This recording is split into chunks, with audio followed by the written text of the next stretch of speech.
Welcome in this quick and easy tutorial. I'll show you how to remove an iCloud from your iPhone.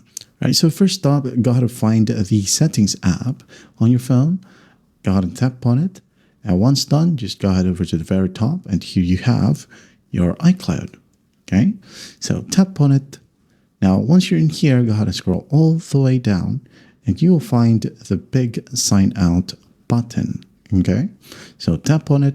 Wait a bit. Now it will ask you for your password. So just go ahead and type down your password. And by the way, below is my keyboard. You won't be able to see it because I'm using a mirroring app.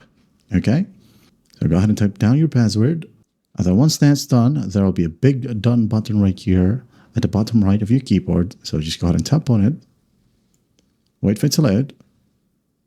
And once it loads, it's up to you if you want to keep your calendars, contacts, health, keychain, Safari, stocks, or even wallet tickets and passes.